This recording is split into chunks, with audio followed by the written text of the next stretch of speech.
Estamos de volta e vamos para o giro de notícias pelas turmas para conferir julgamentos importantes. Começamos o giro de notícias pela terceira turma, que manteve a dispensa por justa causa de um operador de empilhadeira que jogava cartas durante o trabalho. O empregado argumentou que o jogo de baralho era uma prática comum entre os empregados durante o intervalo ou depois do trabalho.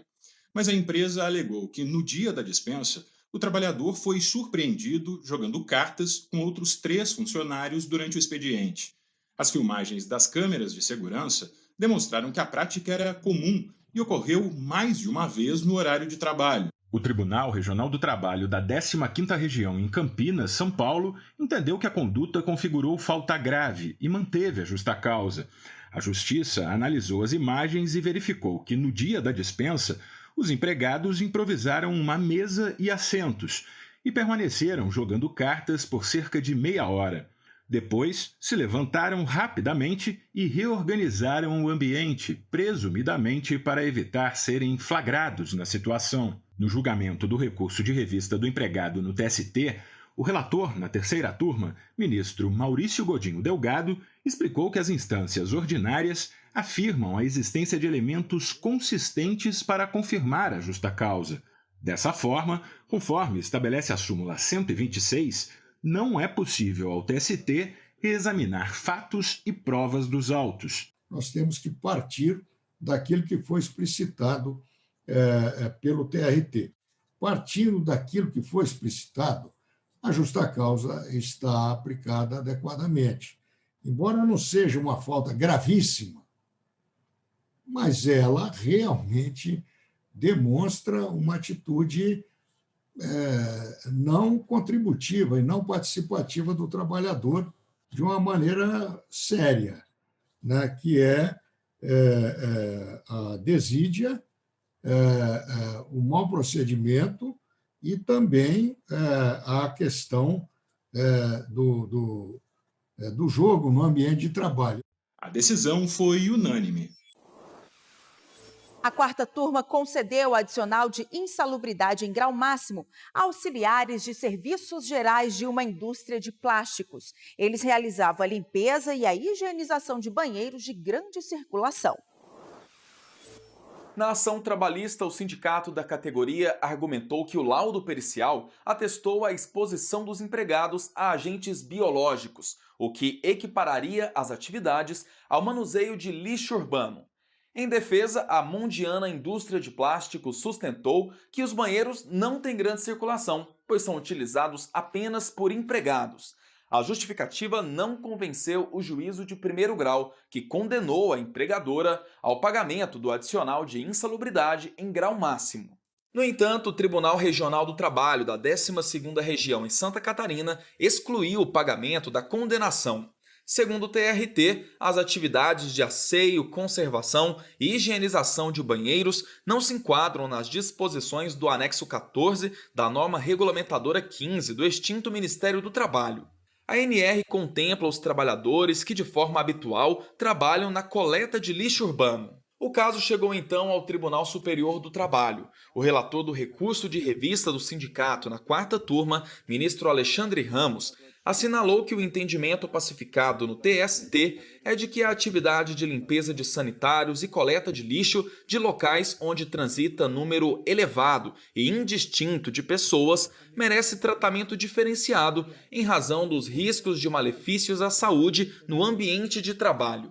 Neste tema, estou reconhecendo a transcendência política, uma vez que o regional, ao afastar a incidência do adicional de insalubridade a partir da premissa fática em controvérsia de que havia limpeza de banheiros de grande circulação, violou o entendimento contido no item 2 da súmula 448, e é o recurso de revista do qual conheço, por contrariedade ao referido verbete, e dou-lhe provimento para restabelecer a sentença em que se condenou a reclamada ao pagamento do adicional e reflexos que especifico é o voto, presidente.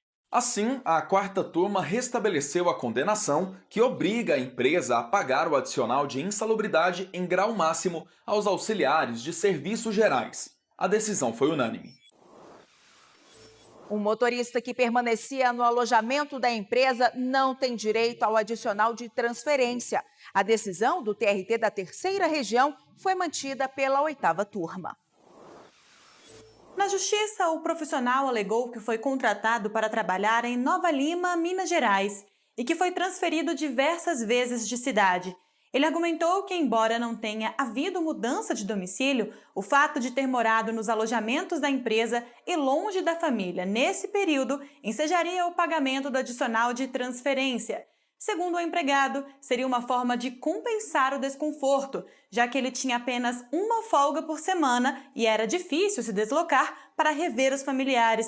O empregado citou o artigo 469 da Consolidação das Leis do Trabalho, que diz: em caso de necessidade de serviço, o empregador poderá transferir o empregado para a localidade diversa da registrada no contrato. Nesse caso, fica obrigado a um pagamento suplementar nunca inferior a 25% dos salários que o empregado recebia naquela localidade enquanto durar a situação. Mas o Tribunal Regional do Trabalho da Terceira Região, em Minas Gerais, negou o pedido. O entendimento foi que, por ter permanecido em alojamentos fornecidos e custeados pela empresa, o empregado não teve residência fixa em nenhuma das cidades em que prestou serviço.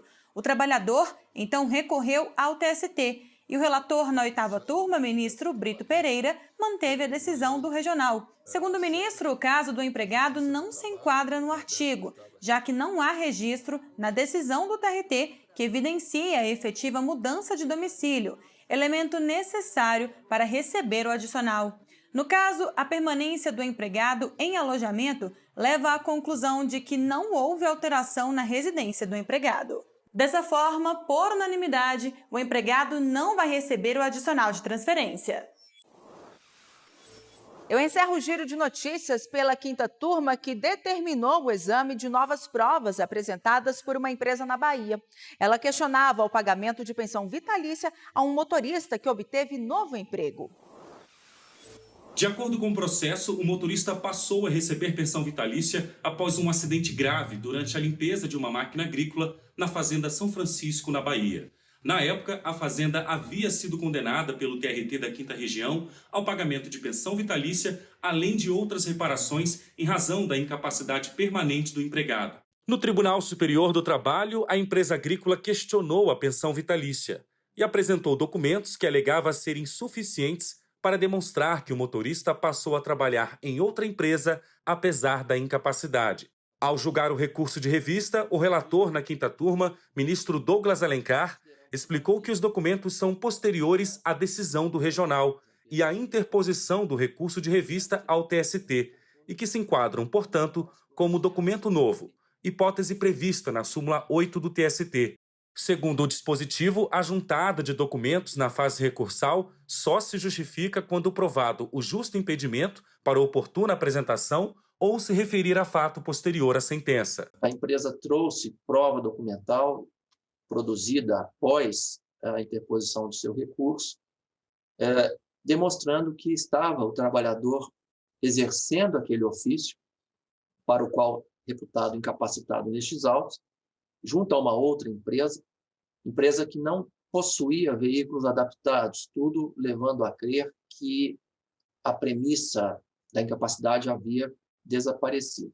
Por maioria, a turma concluiu que é necessária a restituição dos autos ao Tribunal Regional, para que sejam examinadas as novas provas apresentadas pela empresa.